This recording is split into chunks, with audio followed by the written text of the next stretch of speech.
நமது அட்மின் அவர்களுக்கும் என் முதற்கண் வணக்கத்தை தெரிவித்துக் கொள்கிறேன். இந்த நிகழ்ச்சியின் வாயிலாக உங்களை நான் நேரில் சந்திப்பதில் மற்றற்ற மகிழ்ச்சி அடைகிறேன். சுவர் இல்லாமல் சித்திரம் எழுத முடியாது, ஒற்றுமை இல்லாமல் ஒருங்கிட முடியாது என்று சொல்லி எனது உரையை தொடங்குகிறேன். அதாவது நம்ம கேட்டிருப்போம் சங்கம் எந்த அளவுக்கு செயல்பட்டுக்கிட்டு இருக்குன்னு. இப்போ பார்த்தீங்கன்னாக்கா ஒரு ஓட்டுநர் உரிமையாளர் சங்கம் எப்போ ஆரம்பித்த நாள்லேருந்து இப்போ வரைக்கும் ரொம்ப சிறப்பாக செயல்பட்டுக்கிட்டு இருக்கு. ஒரு மளிகை கடை சங்கம் பார்த்தீங்கன்னாக்கா இப்போ வரைக்கும் ஒற்றுமையாக செயல்பட்டுக்கிட்டு இருக்கு. கிட்டத்தட்ட இது மாதிரி சொல்லிக்கிட்டே போகலாம் எல்லாரும். ஆனால் டிரைவர் சங்கம்ன்றது ஒற்றுமையாக ஏன் செயல்பட்டுருக்கான்னு கேட்டால் நமக்கு யாருமே சொல்லவே முடியாது. இது செயல்பட்டுக்கிட்டு இருந்துச்சுன்னு வேணால் சொல்லலாமே ஒழிஞ்சு இதுக்கு முன்னாடி செயல்பட்டுக்கிட்டு இப்போ வரையும் செயல்பட்டுக்கிட்டு இருக்குன்னு யாராலையும் சொல்ல முடியாது. ஏன்னா அந்த மாதிரி தான் இருக்கு. அது என்ன காரணம், அதை எப்படி கொண்டு போகிறது, அதுக்கு என்னென்ன பின்விளைவுகள் வருது அப்படின்றத நம்ம முழுமையாக தெரிஞ்சுக்கணும். அந்த சங்கம்னா என்ன, இப்போ நம்ம அதை மாற்றுக்கிறது தான் நம்ம என்ன பண்ண போகிறோம், அதுக்கு என்னென்ன திட்டங்கள் நம்ம வச்சுருக்கோம் அப்படிங்கிறத நம்ம பண்ணணும். இதை முழுக்க பார்த்தீங்கன்னாக்கா உங்களை சார்ந்து உங்களுடைய தேவைகள் சார்ந்து மட்டும்தான் நம்ம இதை செய்ய போகிறோம். இதில் யாருக்கும் இதில் சாதாரண வழி நடத்தக்கூடிய ஒரு பொறுப்பாளர்களாக இவங்க அமைவாங்களே தவிர இவர்களும் உங்களில் ஒரு ஆள் தான், நானும் உங்களில் ஒரு ஆள் தான். அதாவது நான் ஐடி டூட்டி எடுக்கிறது இல்லை, டூட்டியும் போட மாட்டேன், எனக்கு அதிகம் வராது. ஏன்னா நம்மளோட ட்ராக்கே வேறமான ட்ராக் இருந்தாலும் நம்ம இனியும் ஒரு தரத்தை என்றது உருவாக்கணும். அப்படி அதை நம்ம சப்போர்ட் பண்ணி கொடுத்தோம். அதில் எல்லாரும் எனக்கு ஒரு சில இன்ட்ரெஸ்ட் அதுக்கப்புறம் இணையதளத்தில் தான் நம்ம செஞ்சோம். இப்போ இணையதளத்தில் செய்யும்போது அது ஒரு தொழிலுக்கான ஒரு தரமாக செயல்படுகிறது. அப்படி இருக்கையில் நம்ம இந்த ஒரு நன்றி இதை போட்டு அதை டிஸ்டர்பன்ஸ் பண்ண விரும்பல. அப்போ அதனால தான் யோசனை பண்ணிட்டு இடையில கொஞ்சம் ஒரு நாள் எனக்கு கொஞ்சம் டிபார்ட்மெண்ட் வேலை இருந்ததுனால வெளியில் போயிட்டு அதுக்கப்புறம் நம்ம மீண்டும் வந்துருக்கோம். அதை மீண்டும் தளத்துக்குள்ளே வராமல் நம்மளே ஒரு தளத்தை ஆரம்பிச்சிட்டாங்க, உதவிக்காரங்களாக இருந்தாங்க, அதை ஒரு ட்ரஸ்ட்டாக கொண்டு போய் மாற்றி கொண்டு போனாங்க. ஏன்னா ட்ரஸ்ட்டுன்ற முறையில் எவ்வளவோ பெனிஃபிட் இருக்குது. அரசாங்கத்தினாலையும் சரி, அந்நியர்களாலையும் சரி. அந்நியர்கள் மீன்ஸ் அந்நிய செலவாளிகள், வெளிநாட்டுக்காரர்கள் மூலியமாகவும் நமக்கு நிறைய உதவிகள் கிடைக்கக்கூடிய ஒரு இது. அதனால தான் ட்ரஸ்ட்டுன்ற பேரில் நம்ம வச்சுருக்கோம். இந்த ட்ரஸ்ட் அப்படிங்கிறதுக்கு வெப்சைட்டும் கிரியேட் பண்ண கொடுத்தாச்சு, மெயிலிட்டி நம்ம ஆல்ரெடி ஓப்பன் பண்ணியாச்சு. எல்லாமே பார்க்க சரியான முறையில் போயிட்டுருக்கு. தகுந்த ஆவணங்களும் ரிஜிஸ்டர் பண்ணுறதுக்கு தக்க ஒரு அட்வொகேட்டையும் ஆடிட்டர்கிட்டையும் சம்மந்தப்பட்ட பேச்சுவார்த்தைகள் போயிட்டுருக்கு. ஸோ இதற்கு அடிப்படையில் மற்ற பேச்சுக்களை நான் விளக்கி சொல்லிடுறேன். இதை எதனால் பயன்படுத்தி இதுக்கப்புறம் இதோட நன்மைகள் என்ன அப்படிங்கிறத அனைவருக்குமே நான் தெரியப்படுத்திருக்கேன். இப்போ சார் இப்போ சங்கம் டிரைவர் சங்கம் எதனால ஸ்டாண்டர்டாக இருக்க மாட்டேங்குது அப்படின்னு கேட்டீங்கன்னா, சராசரி பார்த்தீங்கன்னா ஒரு சங்கம் ஒன்று ஆரம்பிக்கிறாங்கன்னு இல்லை, உள்ள என்ட்ரன்ஸை உங்களை 500 ரூபா கட்ட சொல்லுவாங்க, இல்லை 1000 ரூபா கட்ட சொல்லுவாங்க. மாதம் 200 ரூபா சந்தான்னு சொல்லுவாங்க.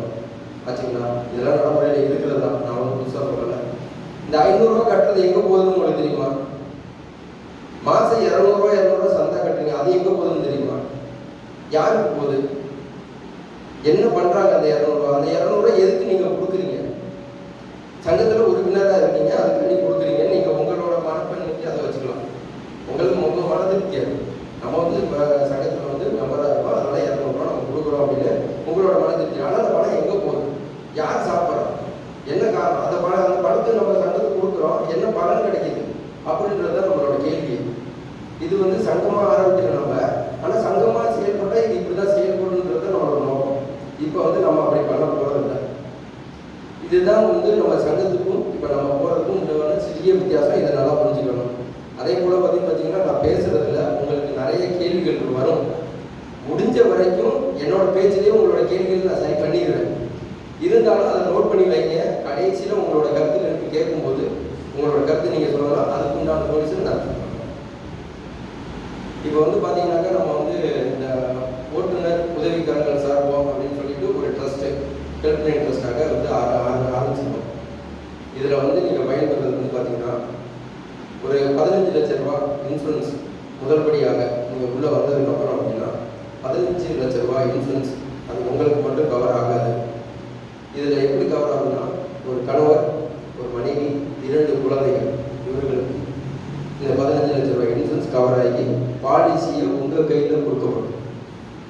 அது போக ஓட்டுநர் நல வாரியம்னு சொல்லிட்டு கவர்மெண்ட்ல நிறைய திட்டங்கள் இருக்கு. அது எதுவுமே வந்து இது எத்தனை பேர் கரெக்டான முறையில் பயன்படுத்திருக்கீங்கன்னு தெரியல. எனக்கு தெரிஞ்ச அவர் மணியை கரெக்டாக பண்ணியிருக்காருன்னு நினைக்கிறேன்.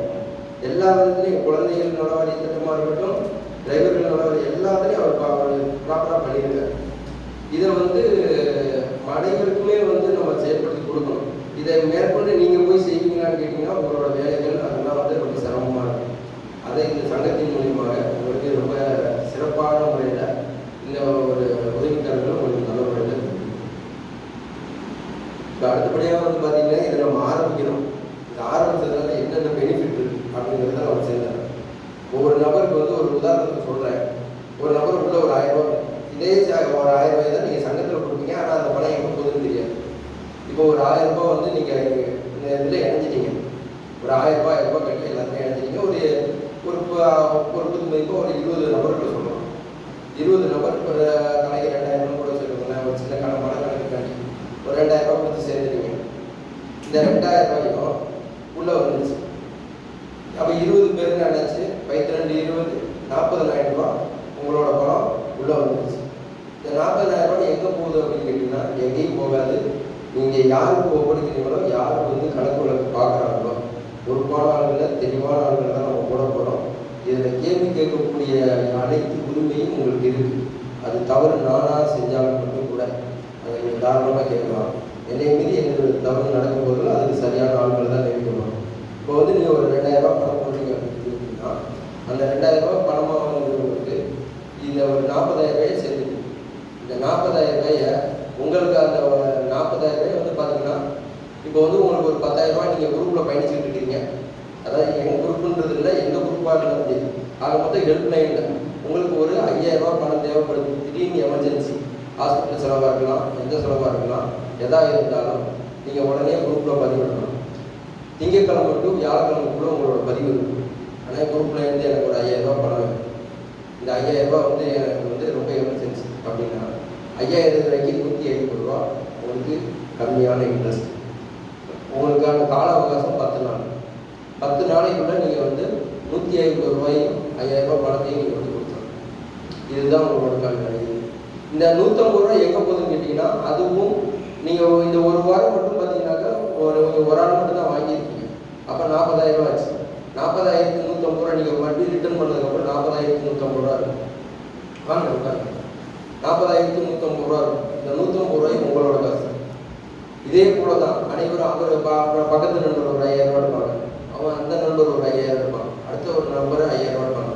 இன்னைக்கு வந்து ஒரு 5,000 ரூபா நம்மளோட அர்ஜென்ட் தேவைக்குன்னு சொல்லிட்டு ஒரு 3ஆம் மனுஷன் கேட்டாலும் கொடுக்க போகிறது இல்லை. அப்படியே கொடுத்தாலும் 10,000 ரூபா கொடுத்தா 1,000 ரூபாய் எடுத்துட்டு 9,000 ரூபாய் தருவேன்ற வாதங்கள் வரும். அந்த வட்டிக்கு சம்மந்தப்பட்டு தான் நம்ம இப்போ வரைக்கும் வாங்கிட்டு இருக்கிறோம். கேள்விகள் எழும்பும், அதை அவங்க மனசுக்குள்ளேயே வச்சுக்கோங்க. நான் அதை விளக்கு முழுச வழி இதில் கொடுத்துறேன். உங்கள் கேள்விகள் இருந்துச்சுன்னா கடைசியில் பேசிக்கலாம். அப்போ வந்து உங்களோட இது மாதிரி 40,000 ரூபாய் வந்து அந்தந்த ஒவ்வொரு வாரம் தான் கணக்கு.